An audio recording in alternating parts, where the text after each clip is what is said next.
Hi guys, తామా మన రష్మిక గారి కొత్త సినిమా ట్రైలర్ అయితే రిలీజ్ అయింది గాయ్స్.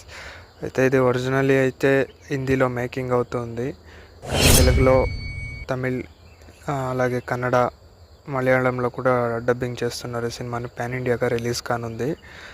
సినిమా అయితే అంతానే బాగానే ఉంది, కానీ హిందీలో అయితే ఓకే, ప్రాబ్లం లేదు. తెలుగులో కొంచెం డబ్బింగ్ అయితే ప్రాబ్లం ఉంది. అయితే ఈ తామా సినిమా అనేది మనకు మ్యాడ్ డాగ్స్ ప్రొడక్షన్ ఉంది కదా, ఆ ప్రొడక్షన్లో ఒక సినిమాటిక్ యూనివర్స్ అనమాట. అంటే ఇంతకుముందు ఈ మ్యాడ్ డాగ్స్ అనే సినిమా ప్రొడక్షన్ ముంజియా, బేడియా, స్త్రీ ఇలాంటి హారర్ కామెడీ సినిమాలు అయితే మేకింగ్ చేశారు. ఇక ట్రైలర్ కూడా చాలా ఇంట్రెస్టింగ్గా ఉంది.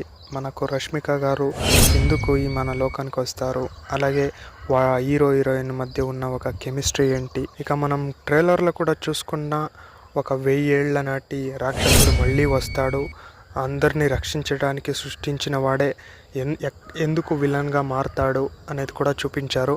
మరి సినిమాలో చూడాలి ఈ సినిమా ఎంతవరకు ఆడియన్స్ని అట్రాక్ట్ చేస్తుంది అనేది. నేనైతే ఇంతవరకు బేడియా కానీ స్త్రీ కానీ చూడలేదు, కానీ మూంజియా సినిమా అయితే నేను చూశాను. నాకైతే చాలా బాగా నచ్చింది అందులో ఉన్న కామెడీ. ఇక బేడియా సినిమా అనేది మనకు వూల్ఫ్ మీద వచ్చిన ఒక సినిమా, కానీ తామా అనేది మనకు కంప్లీట్గా వ్యాంపైర్ మీద వస్తున్న ఒక సినిమా. కానీ చూడాలి బేడియా కానీ, స్త్రీ కానీ, తామా కానీ, మూంజియా కానీ ఈ అన్ని సినిమాల్ని ఎలా ఒక సినిమాటిక్ యూనివర్స్లా క్రియేట్ చేస్తారో అనేది, క్రియేట్ చేసి ఆడియన్స్ని ఎలా ఆ సినిమాటిక్ యూనివర్స్లోకి ఇన్వాల్వ్ చేస్తారు అనేది. ఇక ఈ మ్యాడ్ డాగ్స్ ఫిల్మ్ ప్రొడక్షన్ అయితే ఇక చాలా సినిమాలను కూడా ప్రొడ్యూస్ చేస్తూ ఉంది. అవన్నీ కూడా ఒక సినిమాటిక్ యూనివర్స్లోనే క్రియేట్ చేయనుంది. కైరా అద్వానీ గారితో కూడా ఈ సంవత్సరంలో అంటే డిసెంబర్లో ఒక సినిమా రావాలి, చూద్దాం వస్తుందా ఏమవుతుంది అని.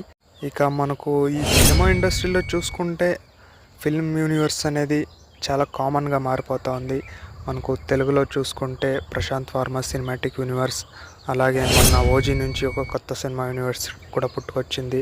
తర్వాత లోకా యూనివర్స్, కన్నడలో హొంబాళే ప్రొడక్షన్ నుంచి రిలీజ్ అయిన మహావతార్ నరసింహ యూనివర్స్, అలాగే మనకు తమిళ్లో ఎల్సీయూ యూనివర్స్, ఇలా చాలా అంటే చాలానే ఉన్నాయి. ఇప్పుడు ఇది ఒక కామన్ అయిపోయింది. ఇక మనం ఇండియన్ సినిమా ఇండస్ట్రీ గురించి మాట్లాడుకోవాలన్నా కూడా చాలా ఎదుగుతూ ఉంది అని చెప్పొచ్చు. ఎందుకంటే మనం ఇలాంటి ఒక యూనివర్స్, అలాగే సూపర్ హీరోల గురించి కేవలం హాలీవుడ్లో మాత్రమే చూసేవాళ్ళం, కానీ ఇప్పుడైతే చాలామంది సూపర్ హీరో సినిమాలు వస్తున్నాయి. అలాగే కొంత వాంపైర్, వూల్ఫ్ ఇలాంటి ఒక హారర్ కంటెంట్ మీద కూడా సినిమాలు వస్తున్నాయి. ఇక మన సినిమా ఇండస్ట్రీ స్టాండర్డ్స్ అనేది రోజు రోజుకి చాలా అంటే చాలానే హైట్కి పెరుగుతూ ఉంది. ఓకే గైస్, ఈ తామా సినిమా అనేది మనకు అక్టోబర్ 21న థియేటర్స్లో రిలీజ్ కానుంది. సినిమా అయితే మనకు పాన్ ఇండియా రేంజ్లోనే రిలీజ్ అవుతుంది. తమిళ్, తెలుగు, కన్నడ, మలయాళం, అలాగే హిందీ అన్ని 5 లాంగ్వేజెస్లో కూడా రిలీజ్ అవుతుంది. ఒకవేళ మీరు ఈ తామా సినిమా ట్రైలర్ చూస్తుంటే ఎలా ఉంది అని కామెంట్ చేయండి. ఈ వీడియో నచ్చితే ఒక లైక్ కొట్టండి, షేర్ చేయండి, అలాగే మన ఛానల్ కూడా సబ్స్క్రైబ్ చేసుకోండి. సబ్స్క్రైబ్ చేసుకోవడం మర్చిపోకండి గైస్. Okay, thank you.